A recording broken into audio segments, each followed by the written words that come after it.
and gentlemen. Welcome to the 7-Figure Fashion Business Podcast, where we talk about the fashion industry and how to get your fashion business to 7 figures.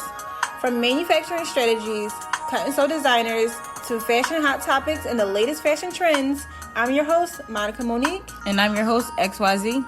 And let's jump into today's episode.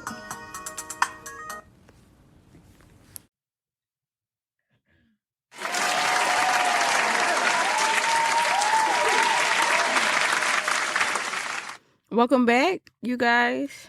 Welcome back to the podcast. This is Deasia speaking. And this is Monica Monique on the ones and twos. How are you? I'm good. I'm doing well.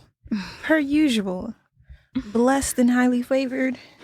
Should we talk about our weekend? Or definitely, because it ties into our topic today. So, what did you do this weekend? Oh, okay. Week. Oh my God. I had...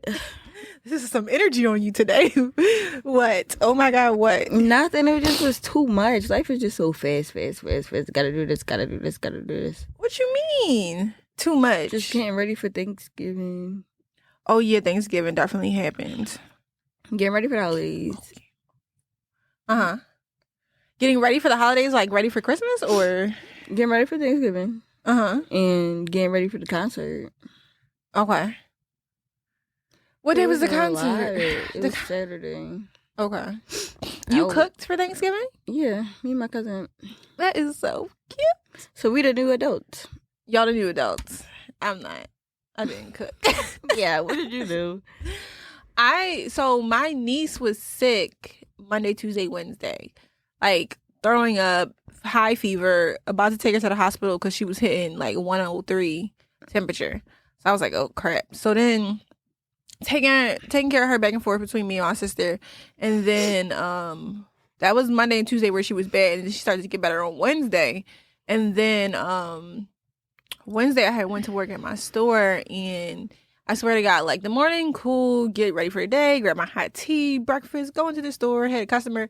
At 2 p.m., a wave of sickness hit me in my chest. It was like Jesus, like just punched me in my chest, and I couldn't breathe anymore. I was coughing up stuff, like my chest felt tight. So then I like hurried up and went to Rite Aid and tried to get medicine, but then like all the shelves were empty for medicine. They had like one straggly Dayquil sitting on the shelf. So I was like, I gotta get the last one. Then downed it, the whole thing.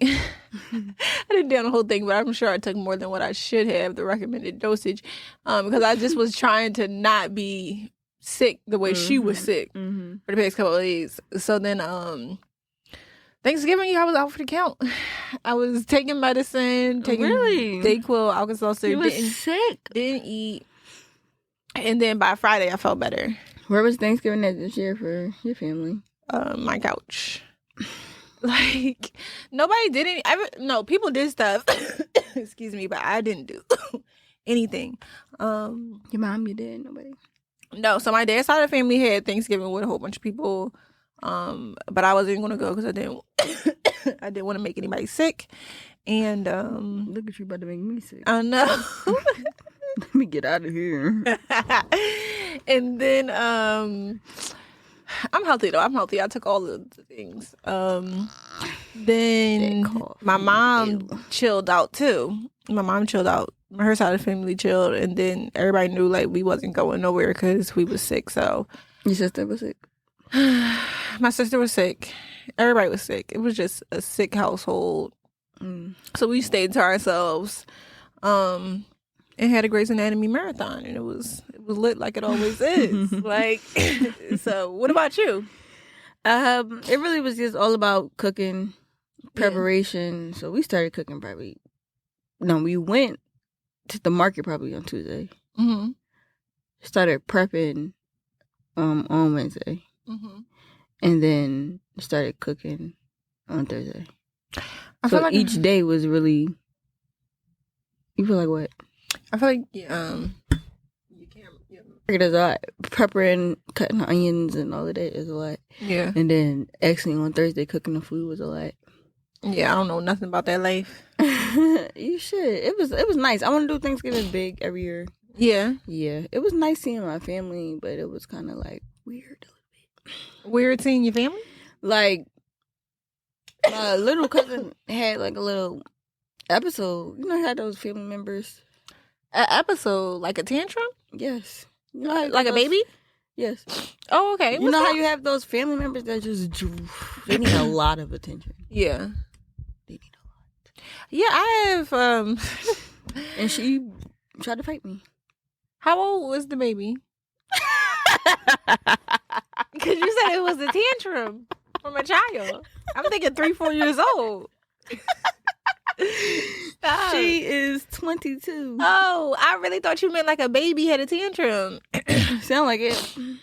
Yeah, she tried to fight me. What was wrong with her? I was on my phone. Dancing. Like a TikTok? Yes. And she just walked up to the phone and stopped it. Like, stopped me from recording. So I started recording again.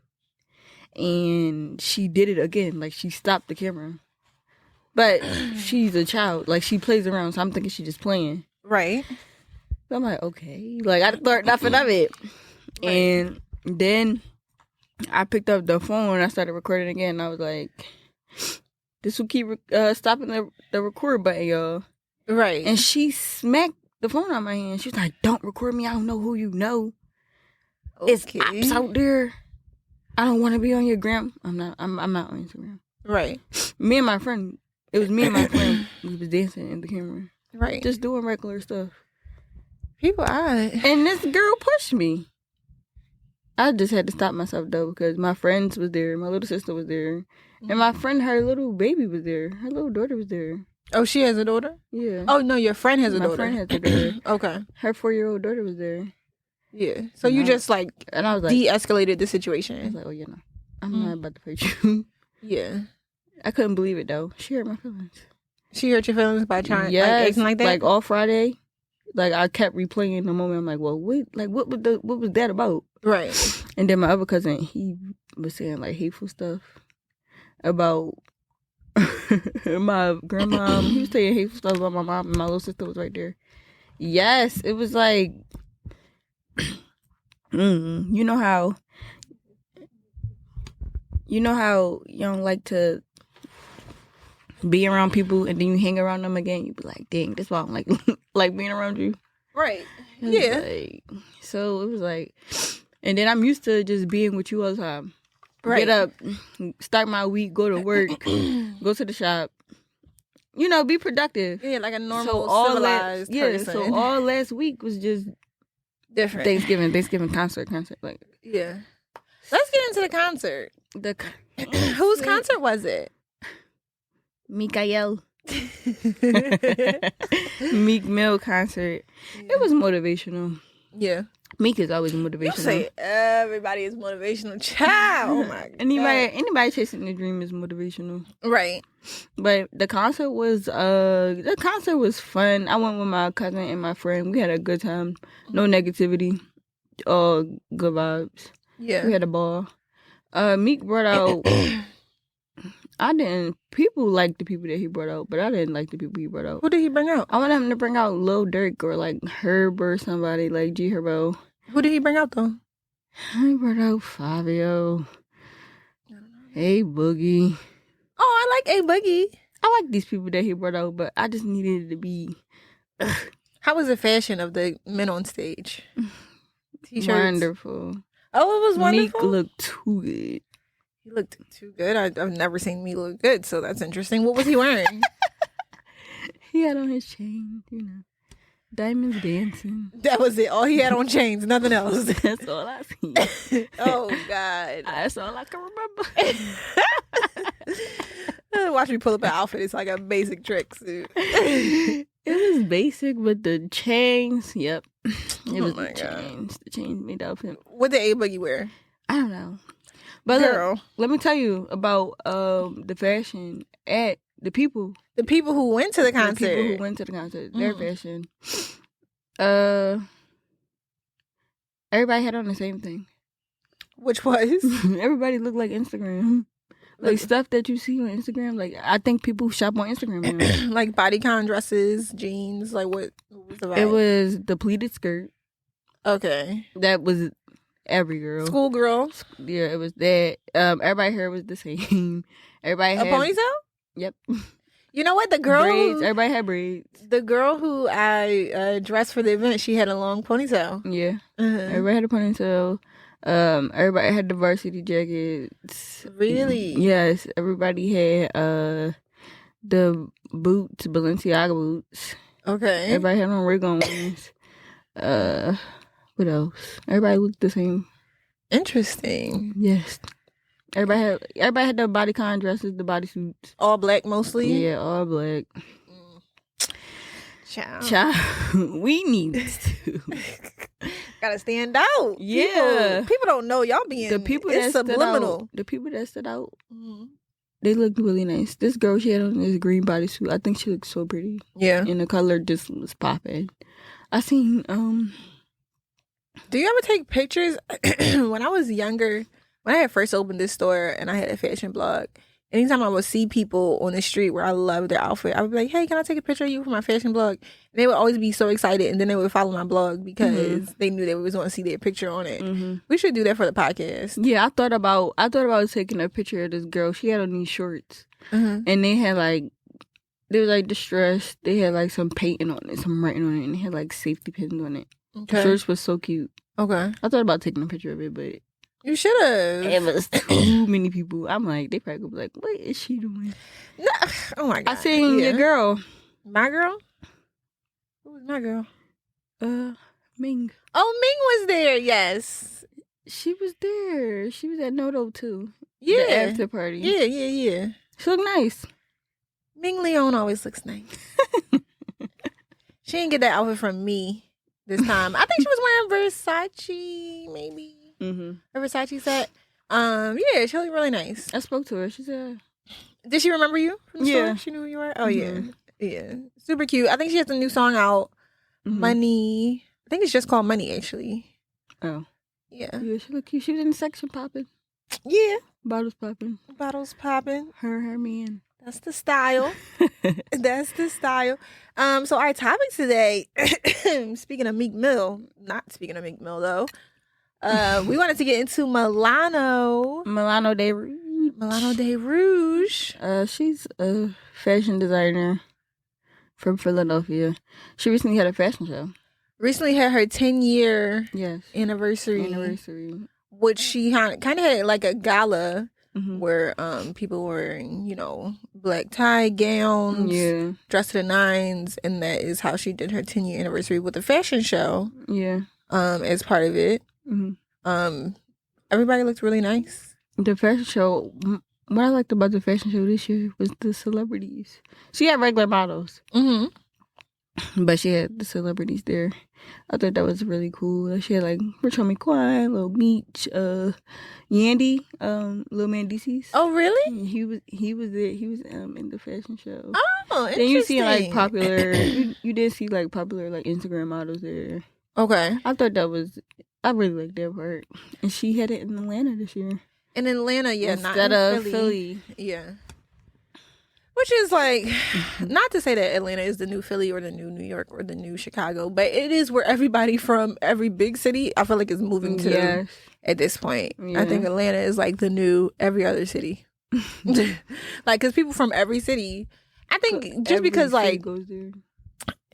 I feel like everything has a publicity, a PR person. In Atlanta right now, I feel like has a PR person. Like everybody has said recently within the past 3 years, oh, Atlanta is where you need to be if you're black excellence, if you're on the come up, if you're a black entrepreneurship. This is where black people can thrive and win and connect. And I think that's why a lot of people have migrated to Atlanta. Let me tell you, I had when I was modeling, I had a photo shoot out there in Atlanta. Yeah, some girl DM'd me and asked me to come to her photo shoot, and at the time I was dating somebody that worked at the airport. Okay. So it didn't cost me anything to go out there. Okay. So In the, you know how the hotel rooms have the shuttle buses from the airport to, I'm in the shuttle bus, and he was asking me what I was down here for, and what was I in Atlanta for, and I told him I had like a modeling photo shoot. He was like, "You are in the perfect place." He was like, "It's a night." He who? The guy that drive the shuttle. Oh, okay. He was like, you are in. He was like, you have a 99% chance of making it here. He was like, this is the city for Black people. Really? He was like, unlike the city, Philly, talk about some y'all got brotherly love. We really got brotherly love. Right. Well, everybody know Philly is the city of brotherly. Yeah, and every time I go to Atlanta, it's amazing. It's amazing. I say everything is amazing. You say everything is amazing, but it was motivation. The times that I went to Atlanta were really nice. Yeah. Milano had this prop. It was an airplane prop. Really? Mm-hmm. At the show? At the show. Okay. And I thought that was really like cool. And her tickets were boarding pass tickets. That's cute. That was her admission tickets. I love that. And on the in the plane, it said Milano on the seats. Interesting. It was cool. I think it was neat. It was like really cool for Instagram. Get your content, get your pictures. Yeah, that was smart. Yeah, then I was watching people vlogs. Okay. People that live in Atlanta and they went to the show, and that was nice to see because it's usually Philly people. Yeah. So I don't know what I'm trying to say, but it was nice to see like support from other places. Yeah, because she's so big in Philly. But it was nice to see that you inspiring people from other places too. Yeah, not just Philly. And she did Earn Your Leisure this year. Their Invest Fest, which was in late August. And that was in Atlanta. That's based in Atlanta. Okay. So I wonder if a lot of those people who heard her speak about her her business and her progression, I wonder if a lot of those people who went to the festival, you know, went to her fashion show as well. I'm sure she probably promoted it there. But yeah, so I had watched her. I was about to ask you, did you watch the Aspects of Reliabilities interview? Is that what it's called? No. Oh, Assets of Reliabilities. Crop that out. Oh my God. No, that's like I don't know if that was the name of that interview, but that's their like brand. Like all of their hoodies and shirts say Assets of Reliabilities. Crop that. You tell me to crop. How many episodes? Every time she say crop something out, I do not crop it out. I leave it in. I'm cropping that part out. Anyway, so I did watch her Earn Your Leisure interview where she kind of talked about her progression, and it was kind of interesting seeing like her point of view of it. I never like really watched an interview of hers. I've heard her speak a couple very random times, but never really watched like a full interview. Really? Yeah, over the years. I did go to her fashion show in, I want to say 2017, maybe 2018. That was in Philly. And that was a good fashion show. People going up and down escalators in the Liberty Place Mall. It was a really nice fashion show. I don't know how I feel about it. I don't know. Which one? The Earn Your Leisure interview. Not even about the several things with the interview, but how did you feel? Did you like it? Is that the Assets of Reliability? Yeah, Earn Your Leisure. Is that the same thing? Yes. Okay. How did I feel about it? I feel like everything she said I knew already. Okay. Yeah. What she said something that stuck out to me. She said she's not a fashion designer. She said she's a businesswoman. Yes. I like that. You like that? Yeah, because I don't really like see her as a fashion designer either. I see her as more of a businesswoman than a fashion designer. Yeah. For sure. I do. For sure. And I like that. I think I'm more of a fashion designer than a businesswoman. Maybe not now, because now I've had my business for so long. But I feel like at the core, I'm a fashion designer. Like, I just love creating new pieces and fabrics and textiles and figuring out different patterns. So I think at the core, I'm a fashion designer more than a business person, just because I'm in love with the creative side. But I could tell from her business. Not even before the interview, I could tell that she's a businesswoman. Yeah, because she had started, Woman Air, and Mama Nair. Yeah. And I remember back when, before the pandemic, she did a retreat. I think it was the first one for Woman Air. She did a retreat where she was inviting like 10 to 15 women who were going to pay like $1,000 to $1,500 to stay at this mansion in a remote location and kind of have like a girls' weekend of empowering speakers and just talks and sleepover and private chef and just have like a beautiful experience. I wanted to go so bad, but I didn't end up going. Really? Yeah, I should have. But yeah, I felt like that was a good business move to do the retreat. Yeah. And now that she has Mama Nair, right. I think that's also a good business move. And it's outside of fashion. It's more just like inspirational, whatever she has going on with those organizations. Yeah. It's just, it seems like most of those organizations are just inspiring women in those positions to be better businesswomen. Yeah. That's I love that she's like very motivational and pro women. Yeah. And I love like what she does with her platform, what she does with her power.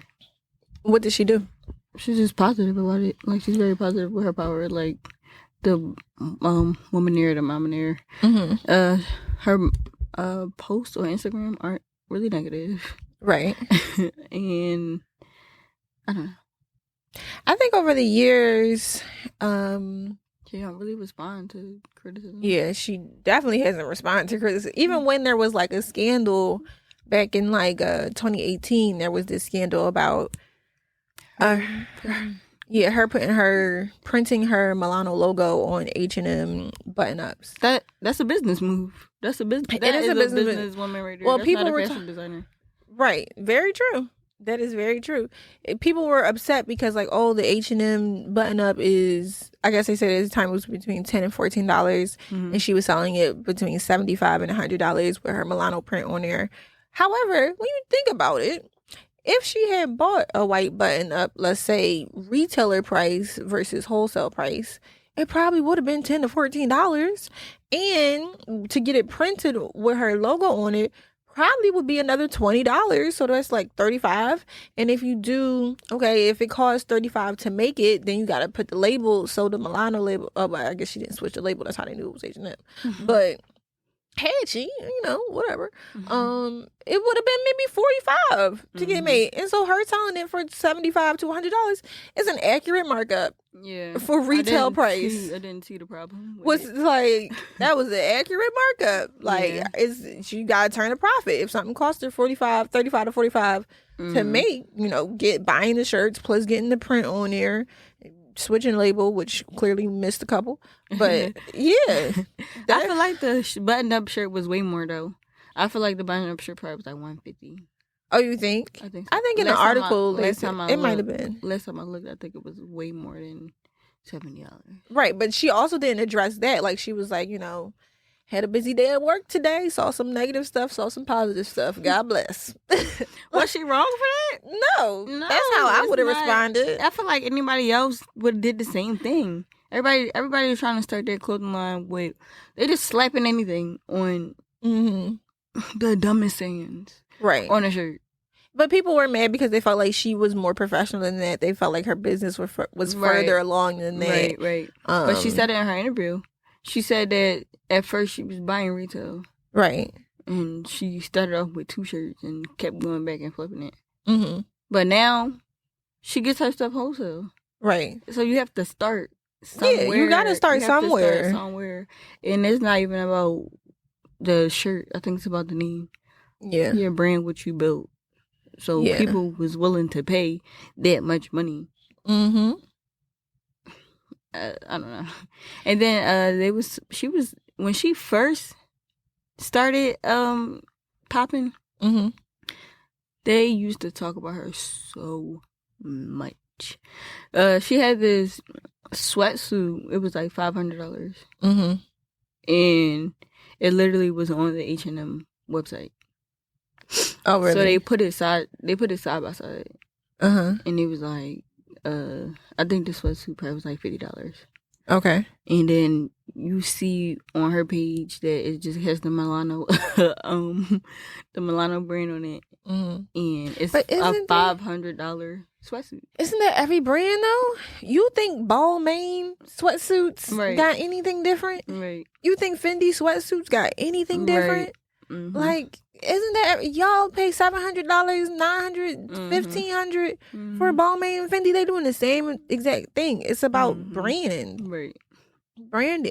If one person bought it for $500, that mean another person will. And aren't they still buying her sweatsuits for that much? And everybody that bought the sweatsuit for $500, they was posting their pictures. Exactly. They was reposting their pictures like, okay. The person who got a problem with it or who posted that side by side, y'all did a lot of effort. Congratulations.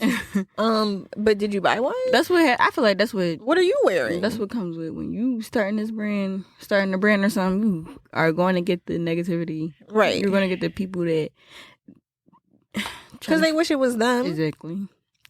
But go ahead and put your name. Hold on. Whoever put out that article. Or anybody regular, put your name on an H&M sweatsuit and see if it sells for even $55. Do a $5 markup.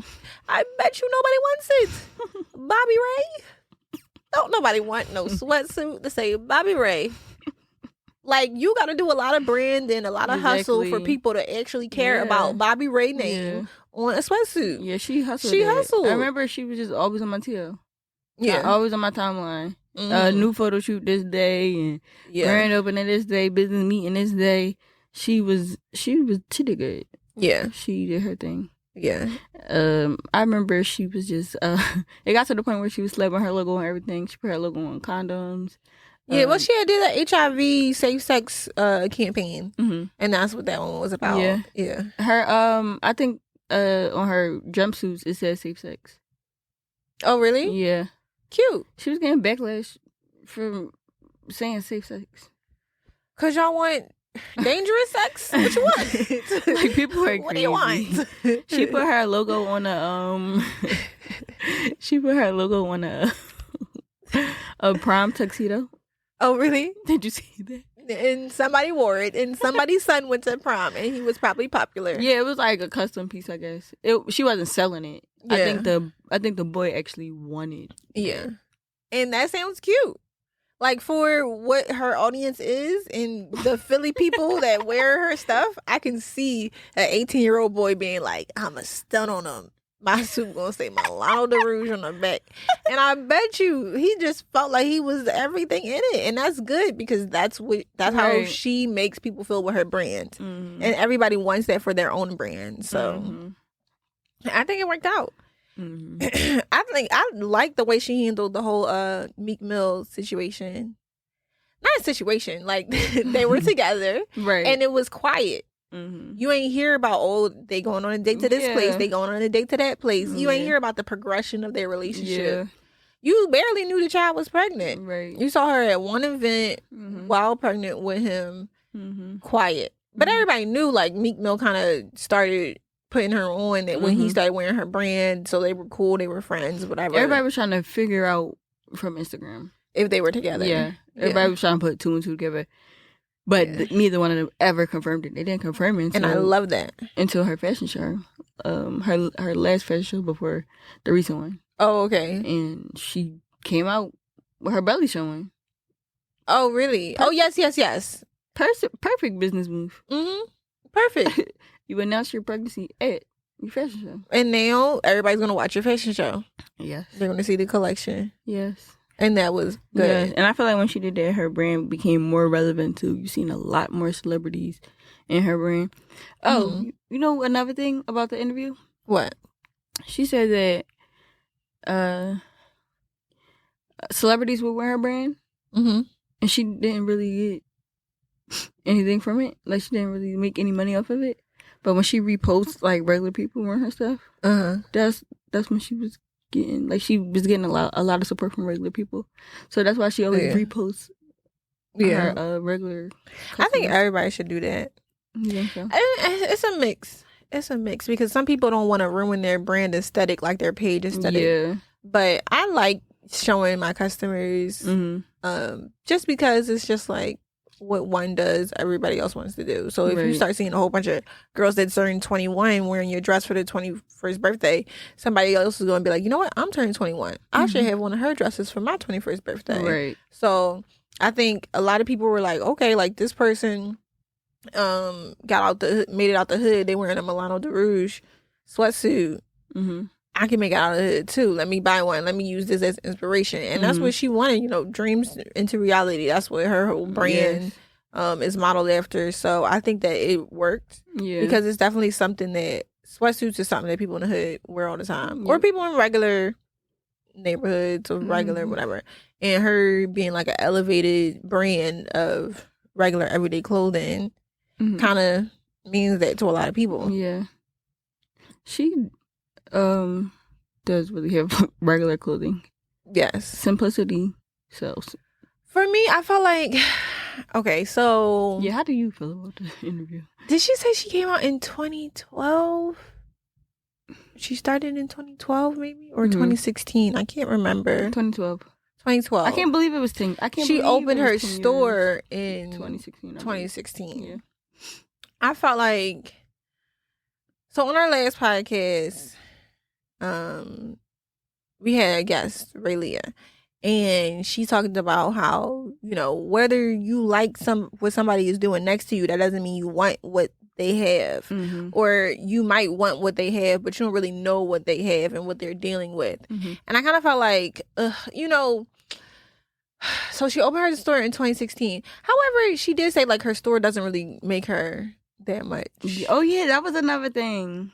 Money. She said it was like 25% of her 100% of sales. But then she said 95.5. Now. And now that she's doing more. And that's crazy. Yeah. That was crazy to me. But I kind of felt like a way, personally on the inside, in my spirit, I had to check myself because I opened my store in 2015. And then how much is she worth now? Supposedly 60 mil, they said, or something. And I'm like, 60 mil? That's what somebody said somewhere. 60 mil? That's what somebody said somewhere. I don't know. Need to take some notes. But I know she's a multimillionaire. I know that for a fact. And I'm not. So, but then, you can't do that. But exactly. That's why I was like, I had to check myself at the door. Because sometimes you be like, damn, and you have two different designers. Two completely different designers. I would never wear a sweatsuit. I'm just not into. You would never wear a sweatsuit everyday. It's difficult. I'm gonna buy you a Milano sweatsuit. And okay, that's interesting. And I'm just not a sweatsuit person or a t-shirt person. I really like business attire or dresses or I just like dressing up, and I just don't like sweatsuits, especially like top and bottom. I can't. I don't like dressing up. Yeah, you don't like dressing up. I like dressing down. I like sweatsuits, t-shirts. Yeah, sneakers. But that's what I'm saying. It's just like, that's why I had to check myself. It's because it's just like, oh, damn, like she made simplicity sells. All this money and got all this success off of t-shirts and sweatsuits, and I can't even bring myself to put my name on a t-shirt or a sweatsuit because it's just not my thing. Right. So why would I feel any type of way about what somebody else has when I don't even want that? I don't even want that same type of, I don't even desire that. So like, I can admire what she has without desiring what she has. But I really still have to check myself because a part of me does desire what she has. Right. But I have to check myself to be like, no, admire that, but don't desire that. Because what is for you is for you. And what is for her is for her. And God bless. Because like she did everything that she was supposed to do in her life. And I do feel like my path is going in the direction that I'm supposed to go into. But seeing where she came from and where she is now, I'm like, okay. Cool, got it. Need to work harder, need to do a little bit more. Especially when she talked about work harder, flipping her in-store sales to her online sales. Like that was like a mental check. Like, all right, Monica, like step it up online. When she said that, I thought about you. Well, I thought about me too. Yeah. I thought about you because prom season. Yeah. Your in-store sales. Crazy, but you spoke more positive about your online sales. Like your online sales was peaceful. Yeah. Your in-store sales was crazy. Mm-hmm. But they stressed you out. Right. And you didn't have one thing bad to say about an online order. Right. You loved your online orders. Loved my online orders. And you know, me, I don't want to be a storefront. I want to be an online business only. Right. So when she said 95.5, right, motivation, I said, you know what? Because it sounds crazy that I don't want to have a store. I'm a fashion designer. I don't want to have a store. Right. That sounds crazy. I don't think that's crazy though. You can want your products in stores and not want a store. Yeah. But you don't want your product in stores either? It could be in stores. Okay. Yeah. I mean, you don't have to. I mean, eventually I want a store. But yeah, I don't know. I just felt like that was a good checkpoint. Like, okay, because last year my gown orders, not last year, this year, 2022, my gown orders increased online, didn't match my in-store orders, but it went from, let's say, being 90-10 to being 70-30. Yeah. 30 being online. So now I'm like, okay, let me see if I can get that to 50-50 and then flip it to 70-30, you know, with 70 being online and 30 being in store, you know? But all that to say, like, go harder online. Go harder online, definitely. Yeah. It's all about publicity, all about content, all about content, all about that. And then just to go into content a little bit more, I'm trying to flip and do more on TikTok and YouTube as those platforms get bigger than Instagram and Facebook. Yeah. So it's really about just like moving with the times, like switching it up, keep progressing, keep rolling with the punches. You know what I was excited about? What? She talked about starting a podcast. Yes, she did. So she said she's a businesswoman, so her putting the business into a podcast, her putting a business into the podcast would be great for entrepreneurs. And also, I hope she could come to our podcast where we talk about fashion. I don't know. It would be good to have her on the podcast. So when I heard about her wanting a podcast, I thought that was interesting. I think it's interesting that a lot of people want podcast now. Yeah, I think it's interesting that a lot of people. It's like the new books. It is the new book, except it's longer. It's more content. It's different topics. It's more like getting to know the people and the things. And so much good can come out of a podcast. But you know, listening to podcasts. Yeah, I listen to not so many. I listen to like 5 or 6 podcasts consistently. One about finance, one about just anything. But it's these 2 white guys who I feel like I listen to podcasts from people where I know I'm not in those rooms, but I still want to hear those conversations. So these 2 white guys in particular are multimillionaires, wrote books that are bestsellers about business and entrepreneurship, and are into a lot of different areas that I know I might not be in, or maybe I will be in one day. But I get to be in a room where I'm listening to these conversations happen from people that I inspire to be like.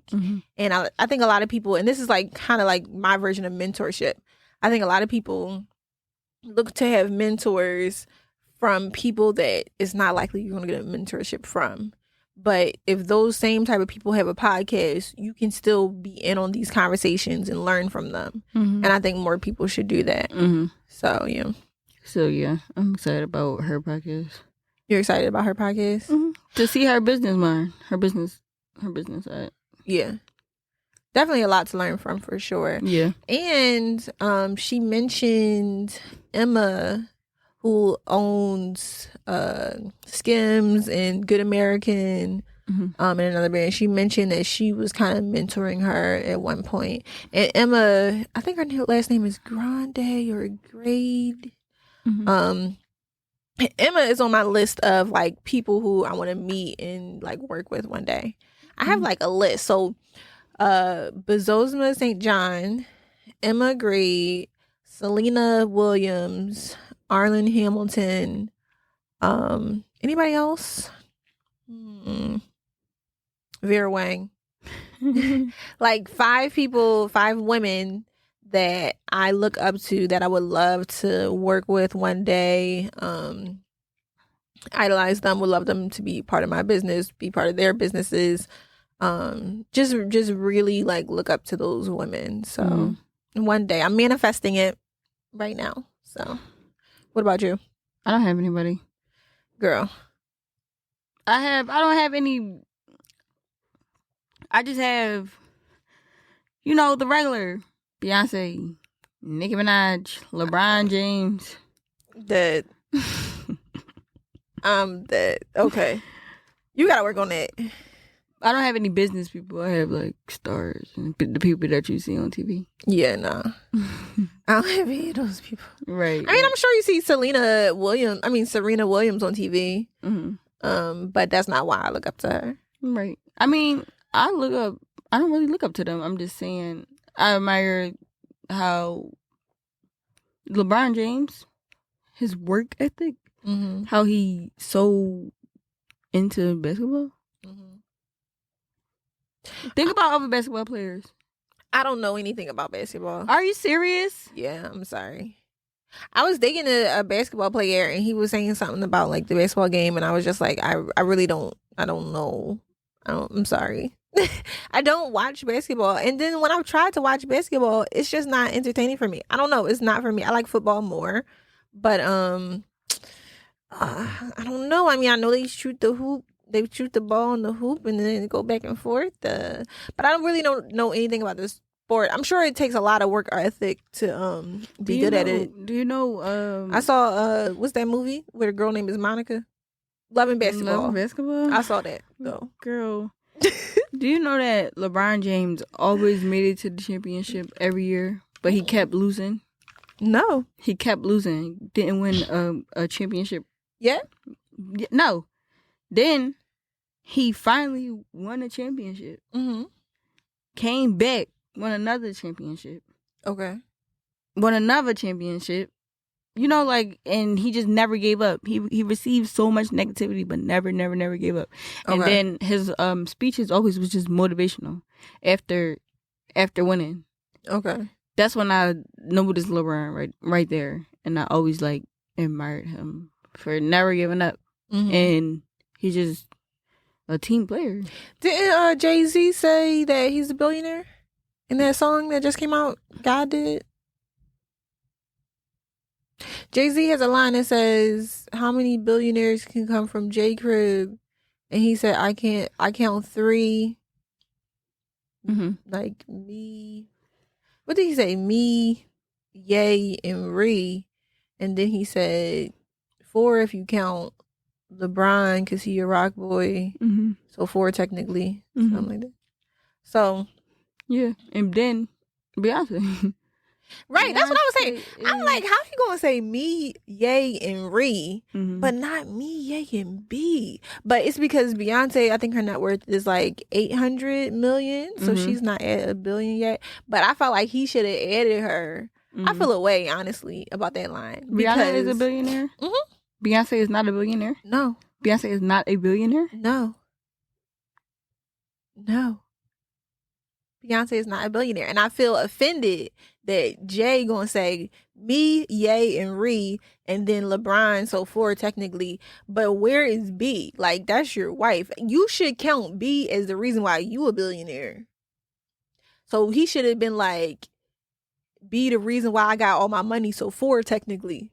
Like, screw LeBron out that line. Just say B, like Beyonce. Like, because, sir. But we have to talk about Rihanna on this podcast. Why? She's fashion. Oh, yeah. You know what? We do, and I wrote it down. Okay.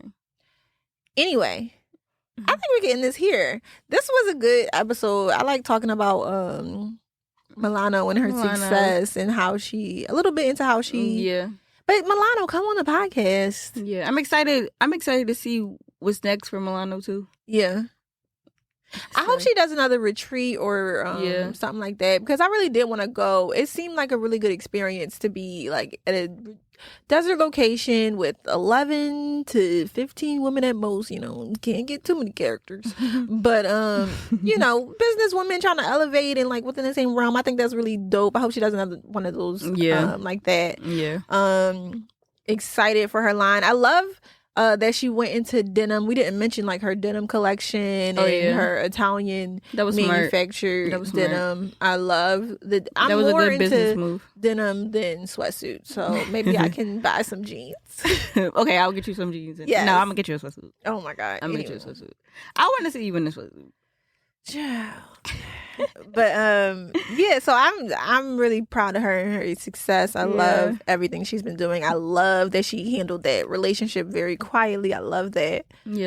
Especially as somebody from Philly to have etiquette is beautiful to see from somebody from Philly. But so come on our podcast, please. Come on, Milano. It's a fashion business podcast for sure. So it would be amazing to have you here. For sure. It would be beautiful. But as we always say, count your blessings before you count your money. Bye. Bye.